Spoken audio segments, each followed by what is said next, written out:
Hey, what's up, everybody? Welcome to another episode of Subjectively Successful. Super excited for today's episode because we have Miss Julie Lewis in the house with Wonderfully Made Mastectomy. Did I say it right? Mastectomy care, yes. Okay, is the middle T silent? Probably not, but I'm not the speech major, so I don't know. You're better than I always said I am. mastectomy. Mastectomy, but yeah. it's mastectomy. Mastectomy, I think, yeah. Okay. I'm not. If you just say it fast, nobody will know. Nobody will know. That's a good one. So she owns that company, which serves, let me say this correctly, serves two type of women. Women who need specific bra sizes. I'm going to let you explain because you're probably going to do it way better than me.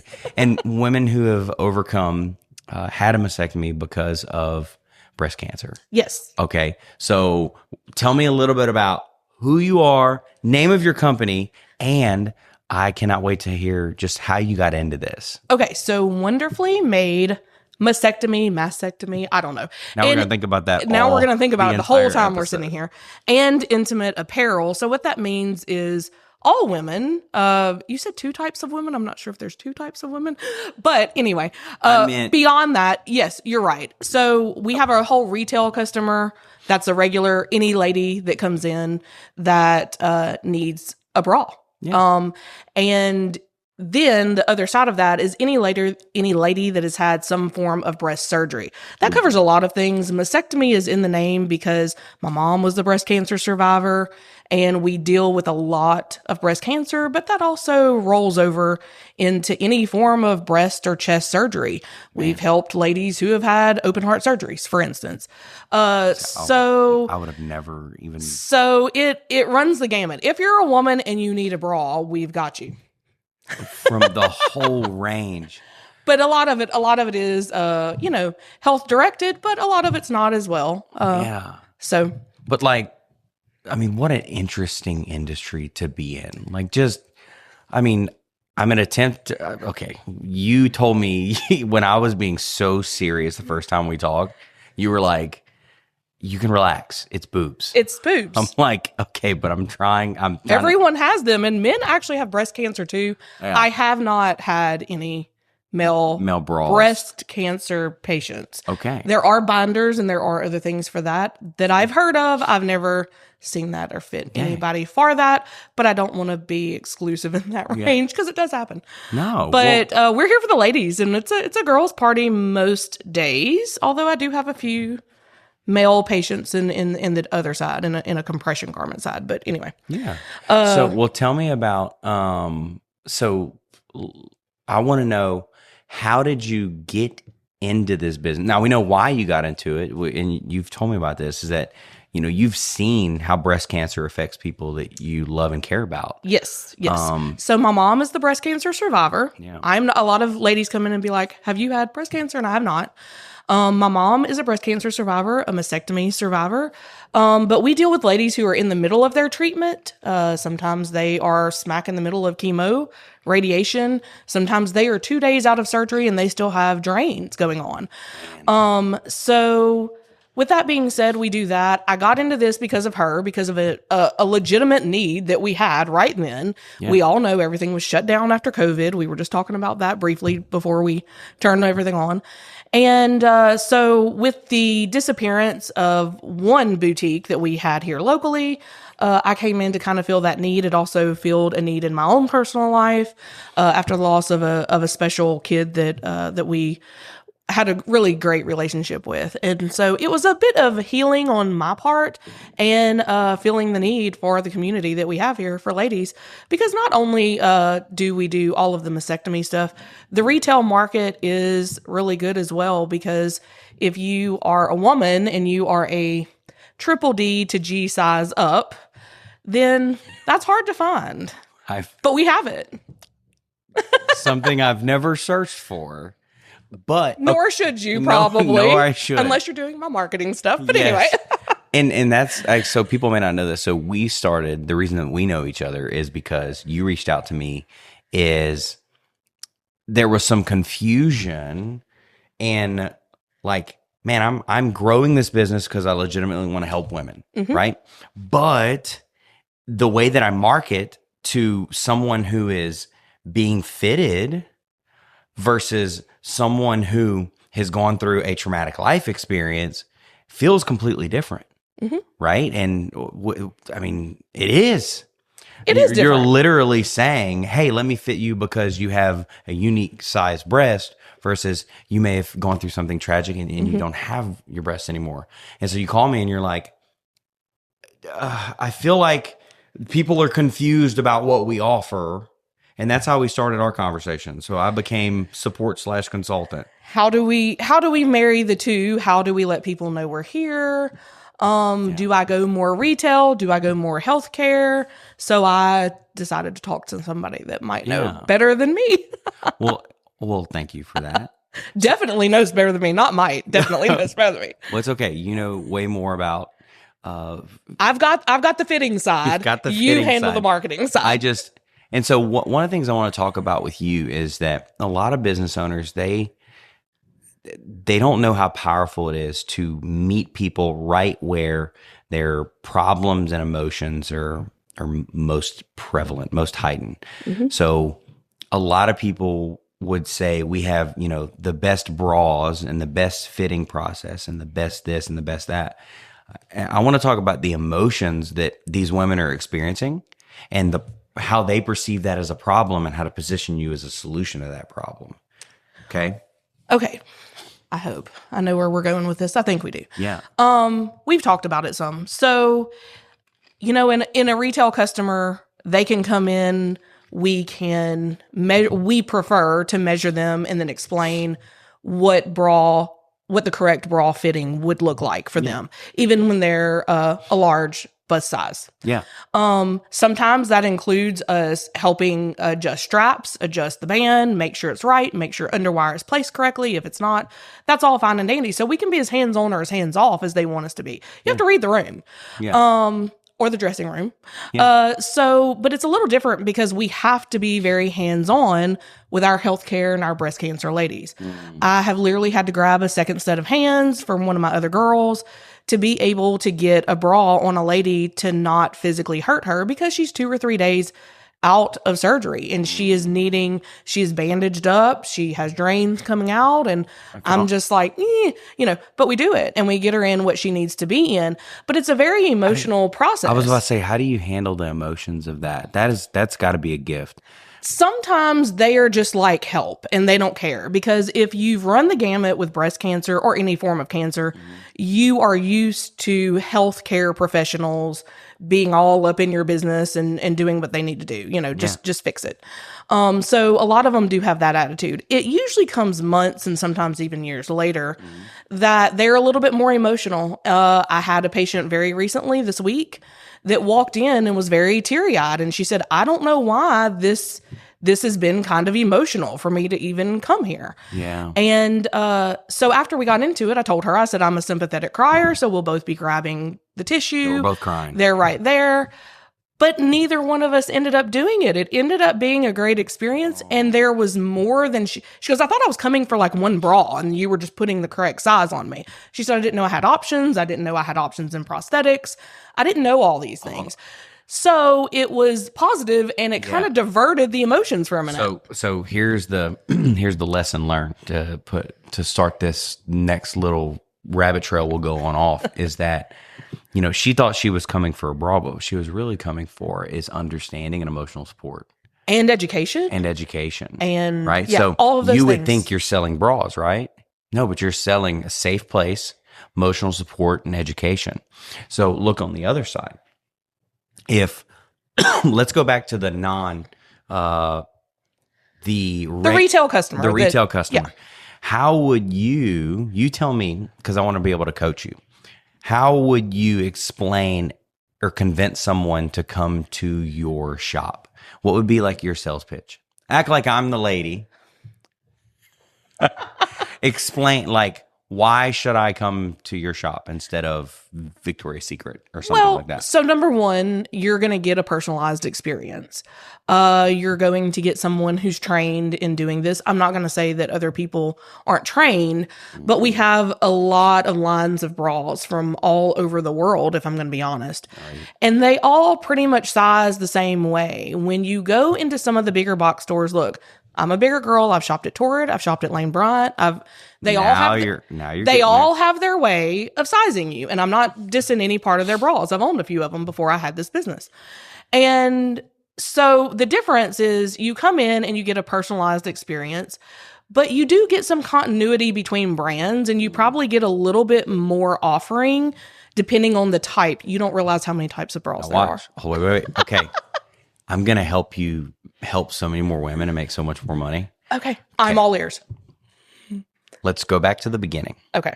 Do people come and see you because they want to look at more bras or bras all around the world? Is that an actual, when they woke up this morning, did they say, you know what I need? A bra from a different country. They don't. Right? No, that's not the... Did they look in their closet and say, I need continuity between different brands? No. Okay. Did they wake up and say, you know, the next time I go in to pick a bra, I really want someone in the dressing room with me? Now, they may not know they need that, or need someone near to personalize that. Yeah. But do you think that was a natural conversation? No, they're trying to find a bra that fits. Watch. What's the real, I bet you, my God, this is so uncomfortable. I am hurting. Or why does my back hurt? I'm not going too much detail. I'll assume that I know everything. Underwire popped. Okay. You wear it long enough, the underwire will pop. Okay, so I want you to start. We're going to start over, and I'm going to show you how like consumer behavior and marketing can work, even though I'm not even a woman. Yeah. But I'm going to tell you, if you would start off, this is how this should go. So now I'm going to sell you, okay? Is say, I say, well, what your store? Why should we go there instead of, you know, what? I just go to Victoria's Secret or wherever. Yeah. And you say, well, you know, have you ever spent like $60 or $80 on a bra that you think's the greatest thing ever, but you secretly want to admit that it's super uncomfortable? It cuts into your back or cuts in your shoulders, or it's like you think it looks good, but then once you actually try it on with different clothes, like I know, have you ever bought a bra you thought was the greatest thing, sliced bread, and then it actually ends up being super uncomfortable, right? Have you ever done that? Yeah. Yes. I think every woman has. Yeah. Every woman has. Every woman has. Well, that's your new sales pitch. Is the only reason they actually call you is if they're uncomfortable. People do not search for the solution to it's. Let me explain this. They don't search for the product-based solution for what's wrong. They search for an understanding that someone can solve the problem and the opportunity.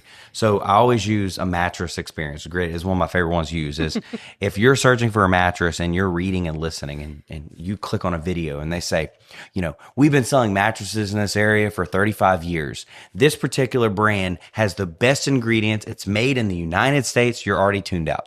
You're completely tuned out. I see it literally on your face, right? Now, what if a commercial starts and it says, did you know that averaging an hour better sleep a night can add 10 years to your life? Mm-hmm. Oh, I'm listening now. Right. Right. Do you roll out of bed in the morning or do you hop out of bed in the morning? Which one? I roll. I do too. I need a more comfortable mattress. Is that the right answer? No? No. So see how now you're primed to go, we believe that this certain mattress can give you that hour. Oh, you're not selling me a mattress. You're selling me an extra hour of sleep, which means you're selling me 10 years of living longer. Do you see how marketing works when you do it like that? So now it goes, let's say someone feels either inadequate, imperfect, because, well, if all these bras are great and I'm uncomfortable, something's wrong with my body. So I have an imperfection. I have a frustration I'm just not going to tell anybody about. So you go, as a woman, you have this beautiful body and it's uniquely made. You shouldn't walk around uncomfortable. Like you shouldn't walk around feeling uncomfortable, inadequate, or something wrong with you. Guess what we do? We fix that. Yeah. How do we fix it? We are one of the only place in this area that personally We don't have a personal, everybody has a personal experience. Chick-fil-A has a personal experience. We got to upgrade your sales language. You're not wrong. You're hired. Like, I'm hired. I go sell bras. I'm going to be honest. I'm a good salesman. I can sell bras. Probably could. I can sell. So now just think about that. So this is one of the things I want people to hear is that we all say that we have a personalized experience. Yeah. Well, a decent McDonald's kind of does too. I mean, honestly, you McDonald's? No. This is a very specialized industry. Yes. But now if you say, if you're that woman that every bra feels like something's wrong with you. Every bra feels like it doesn't fit. It's got to, and I know you're frustrated. I know it's super annoying. I know it hurts. So what we do is we don't have a personalized experience. No. We go through a personal fitting session that feels like concierge at a hotel where I like that. Yeah. So how about this? We pick the bra after we know the boobs. Yeah. Okay. That is accurate. That's accurate. Is that anywhere on any of your print, social? We pick the bra after we know your boobs. No, it's not, but it might be. It's a good line. It is a good line. That's a good line. So see, look at me. And this shows you why starting with the problem, becoming the Prozac to the problem, and understanding how your buyer thinks is so powerful. It is. Because I am not even a woman. And I just pull that out of now, I'm pretty good at what I do, but I pull that out of a hat because that rule fits all buyer behavior. All buyer behavior, yeah. Okay. Do you have like did that give you an aha moment to start thinking of how you communicate? It is. So now we have to fix me? No. Well, when you're the primary driver of your business, you having one aha moment could fix everything. It's okay. So, well, and I don't think that in detailed about the marketing. I don't even have time to think that in detailed about the marketing at this point. That's where No. That's okay. I know I should. I know that that's been the weakness and I should, but I just don't. I'm just I'm buried in bras. That's okay. Bras and patience. But anyway. Okay. So here we're going to tune your language. Let's remove the word marketing and let's talk about messaging. Yes. Okay. If you understand your messaging, that means your marketing, if you get someone else to help, right, or even if you do it inexpensively, you say, all I could pull together was a selfie video. If your selfie video says, we have a personalized experience with this, with that, first it goes, you ever had an under, what is it called? Okay, I don't Underwire? An underwire, like popped. Is your underwire popped? Is it popped or so uncomfortable? Have you had to pull it out yet? Yes. Have you had to? People do that. Yeah. Have you ever had to do that? Well, yeah. If you had to do that, well, guess what? We fix that. So that's why if you understand messaging that works, you can suck at marketing and still get results. But still get the correct message to the people. Bingo. So it's like this. Let's say you learn how to learn how to swing a baseball bat. And what did he send me? Oh, good idea. It's perks for a producer. He thought of a question to ask you, so he sent it to me. Awesome. Pretty smart. So it would be like if you're swinging a baseball bat and if your messaging is bad, the amount of times you have to swing the bat because you have a lower batting average to potentially hit a home run is exhausting. Just by increasing the effectiveness of the message means you have to put in less reps. Mm-hmm. If you're already tired, you're already overwhelmed, you know how important that is? Right? So that's why messaging before marketing. So now if I say, hey, why should I go to your store? What should you start with? I'm the lady. Why should I go to your store? Your boobs are going to love you. That's so much better. Do you know how much better that is? Then we have a personalized experience. Boobs are going to love you. Oh my God. Worth the whole episode. Sending you an invoice. I'm joking. We're done. No, I'm joking. No. Okay. I want you to now, how about this? Ask me a question that qualifies me to go shop at your place. Now that was, okay, how do I say that in less marketing lingo? I want you to convince me to go, but do it by asking me a question. So don't say your boobs will love you or we have a personal experience. Ask me a question that'll make me go, oh, I need to go see you.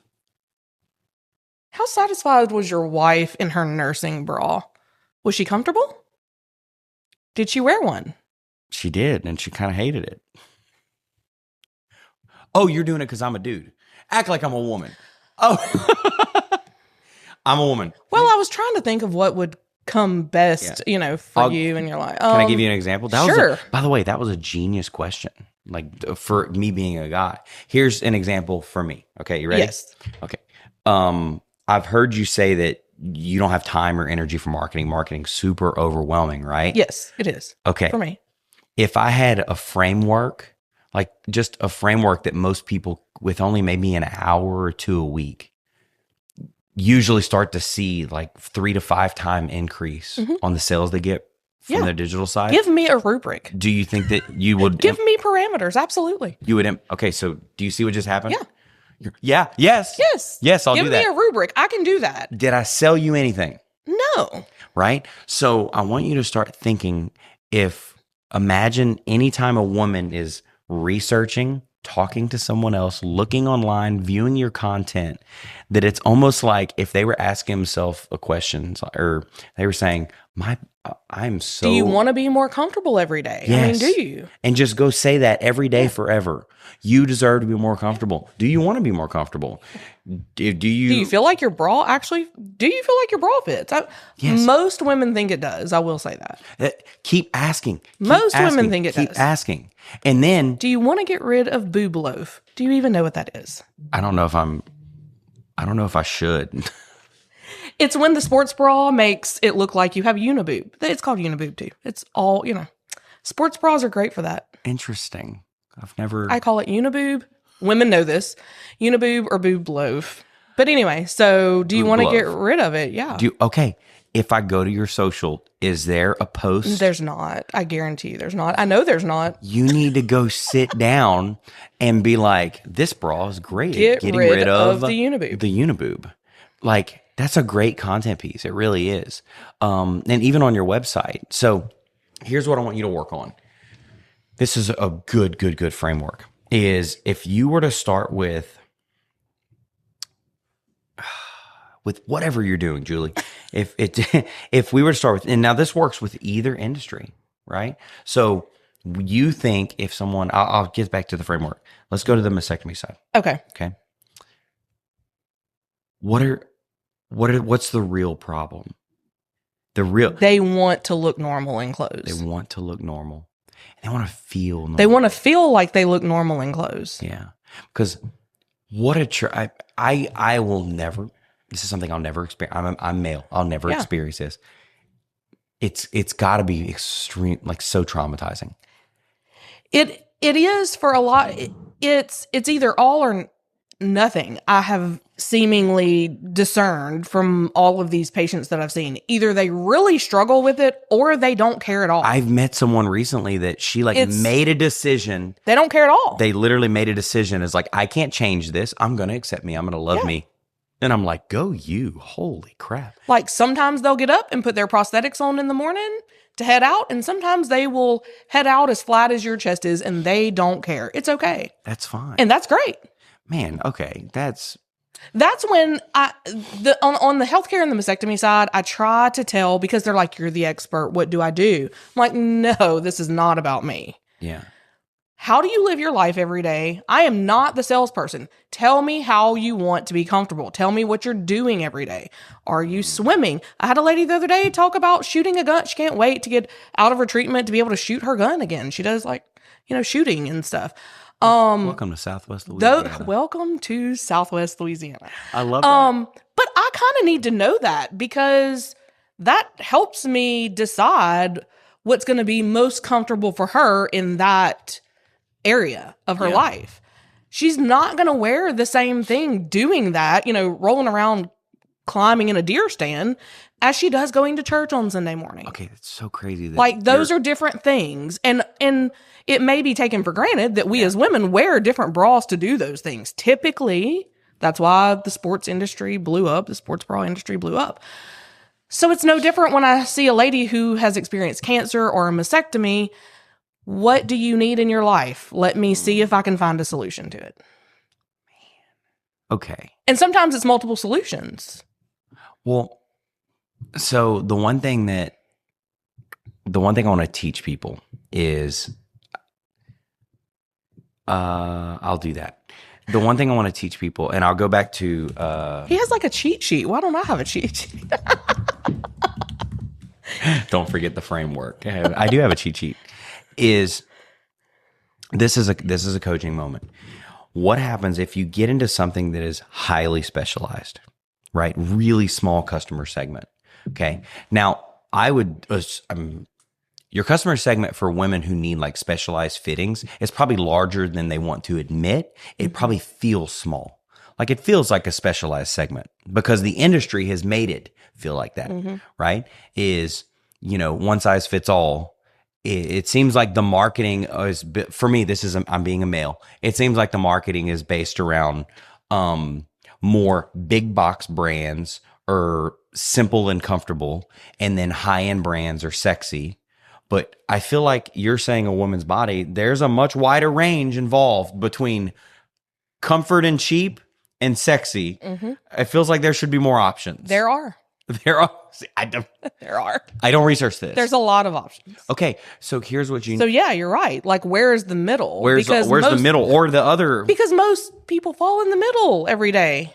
In almost everything we do in life, the middle. Look at the political landscape from the past. Oh my God! Thank God, 70% of the country, we're actually all kind of hanging out in the middle, going, "What the hell are y'all doing?" Yeah. And so, okay. But for ladies, you're right. It's in between. It's in between. It's in between wearing nothing, because we have that option too. And there's definitely ladies who have experienced mastectomies that do that as well. Man. I wear it once a quarter on date night. Dude, okay. Once a week on date night, whatever that is. So crazy. And that's not to say that there aren't comfortable, sexy bras available. There definitely are. But most people are in the middle of that somewhere. Yeah. Okay. In their everyday comfort, I can go anywhere in it and I'm going to look good. And feel good. The comfort is super, super important. It is. Now, here's we'll call it another coaching moment, right? Okay. Is really, really important. I think people in, like I said, really specialized or seemingly specialized industries where your target market, your ideal customer is, it feels small. We feel like the only way to market and grow our business is to lay on the features and show that we understand, we know exactly what they want so well. So we're like, okay, if you have a unique body and unique breast, you want 50 versions or options of bras. You want an hour-long experience to make sure that everything is perfect. You want a bra from Mexico and an option from the Philippines and another one from Taiwan and one from the United States, because we're like, the more specialized the industry, the more likely people, if you're looking at the camera, you're more likely to confuse people because you focus so hard on the features that you offer. Right. Just like when you started talking, it's like, look, because obviously if you're struggling and really uncomfortable and have a really unique body, you need a personalized fitting experience. And if all the bras you've tried have not worked, you need more options. Well, they do. They do need those things. Yeah. But they don't know they need them, and they've tuned out because that's where you start. Because we think the only way to get someone to buy is, hey, I know what you need. This is what you need. You need a personalized fitting experience and a frick ton of options to fit your body. And they're just like, ooh, man, that's a lot. Calm down, right? We have to get them to tune in before we offer the solution. Okay. Right? You ever go to a car lot and someone is just like, okay, so we have this much and this on sale and this is over here. And if you want to go look over here, we can go look over here. And this and the other. And you're like, did you even ask what the hell I'm shopping for? Disclaimer, I worked at a car dealership 6 years. I worked at one too. It's okay. A terrible salesperson. Also now a terrible marketer. Starts with all of the options, all of the features, everything. They don't even know if you want it. Even if that salesperson goes, man, what are you looking for? What problem are you trying to solve today? Oh, okay. Well, my car, it's not as reliable as it used to be. It had a bunch of problems. I really want something more reliable, maybe a little better on gas mileage. Oh, well, instantly I'm thinking Honda. Honda's so reliable. And the Honda Accord is number one. It gets like 41 miles per gallon. I'm like, oh, dude, I know that. Is that the right size? Yeah, I think a four-door car would be cool. You want to go look at some Accords? I'm not going to look at anything. If that doesn't work and you don't love it, then I'll bring you other options, right? You should start thinking of marketing like that. Is how do I get them on the car lot? How do I get them on the car lot? And then how do I ask the questions that makes them go, man, I need to go car shopping. And I want to go car shopping there, right? So what do good car ads do? Like, I hate when they talk about how many cars they have on the lot and the big sales and everything else. But the good ones are just like, they show all the new features. The screen is this big and you get in yours and it's this big. And you're like, all right, I think I need to upgrade my screen. It's the iPad on the. Oh my God. You're like, all right, well, I guess I'm good to a bigger screen. Yours is. I needed buttons for the lift gate in the back. I hate everything's digital now. No buttons. I don't care about on the dashboard, crazy. Whatever I need. Yeah. I have a big family. I needed the buttons that open and close the back. That's funny. That's okay. No, so for you, everybody has it's this thing, a right? need. It's okay. And you're meeting a need. I mean, no, really. Yeah. So for you is now. I have to learn how to ask the questions to find out what they need, I guess. No. And then, so if you're going to let's say if we're going to make assumptions, or you need more options, personalized fitting, and more comfort. If you know those things are right, guess what else you know? You know why they should be shopping for it. Like, what they're experiencing emotionally and physically. That's where we want to spend our energy talking. So we don't want to spend our energy saying, we have 200 bras for you to choose from. Right. I have a personalized experience. I get up in there. Okay.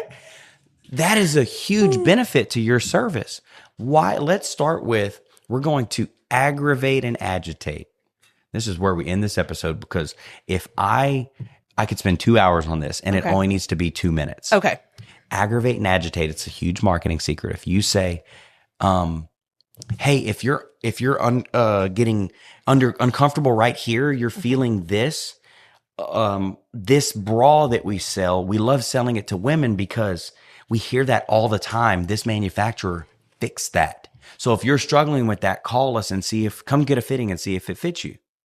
You sold a personalized experience and a really unique bra, but how'd you sell it? Hey, are you struggling with? So you could go every day, wake up and go, what's a real example that someone struggles with? And just pick up a bra and go, ooh, remember that lady that she had that annoying gap up here that she was like, oh, I hate when my boobs do this or whatever. And we sold her that one and it fixed it. Literally hold that one up and go, okay, ladies, have you ever put blah, blah, blah on and you hate whenever your body does this? I love selling this particular bra because every time someone comes in, the way that it fits, this manufacturer, blah, blah, blah, it fixes that problem. I'd love to let you try one on and see if it works. Your problem first, solution second. Okay. Problem first, solution second. Address the problems. Not any of the rest of it. So look and use me as an example. If I'm not on social media saying, are you using a lot of energy and getting no results? Is social media terrifying and overwhelming? Yes. Do you hate making content because you don't like the sound of your voice or know how to operate a camera or think your iPhone sucks? All of the above. That's why we're already... All of the above. That's why you're a client. Okay. So... that's because I need forced labor. I need you to be like, no, I need a video to my email by this time tomorrow morning. I know. That must be at least. That's it's okay. What I need. Well, our team, by the way, this sounds like all the I'm just telling you. Two shameless sales pitches is that our team is working on when they build the Trello board to tell you how to run your own social media with content ideas. What they found is that it was a little bit too expensive because I was charging for me to be a part of the process. And they were like, hey, people in beginner stage, we only need 10 minutes of you and we can hand it to them. And they're going to go, oh my God, I'll just do this. Just tell me what to do. Just tell me and what to do. And make it way more affordable. That's a product that we're actually working on. You get a to-do list. I need a to-do list. Checklist. And a checklist. That doesn't have I need to talk to Jordan cost associated with it. And it will still work because it's literally just, okay, we kind of know what you need to do. I'll give you some ideas. Here's your checklist. Go do this. And we're working on that to sell that. Yeah, you're going to. You might have me sold. Wait, hold on, watch. If you make me enough money, I will be like, find an actress to come and do all this. Because there's a car dealership that does that. I know. Anyway. We do too. Yeah. So, but watch, little. That would even be better. Can't afford it yet, but I'll get there. It's okay. Little sales pitch. You said I'm almost sold. I'm going to show you why what I just taught you works. Right? Don't put me on this. What did I talk about? I talked about the product and the feature. I did the exact same thing that I told you not to do. So watch. Say, okay, you said really overwhelmed with social media, right? Right. Super overwhelmed with social media, struggling with time, confidence on camera. What do I post? How do I post? Okay. Hypothetically, if we had a plug and play system that told you exactly what to create every day so that you had a game plan that would work for you, that took very little time for a ton of payoff, and will most likely make you a ton of money. Is that something you'd be interested in? Yes. Okay, good.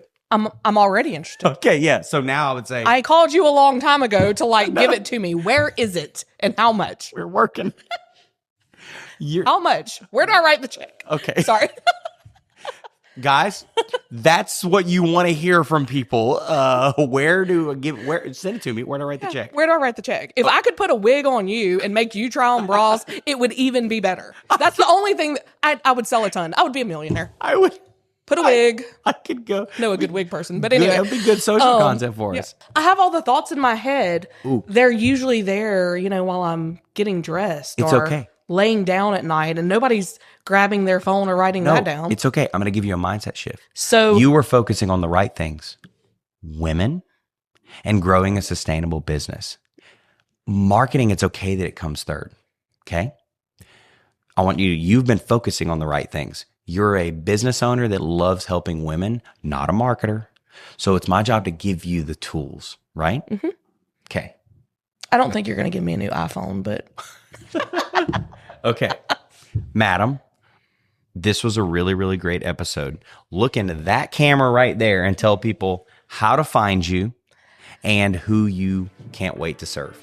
I cannot wait to see any ladies who need to feel more comfortable and need an upgrade in their comfort level and the bra that they want to wear every day.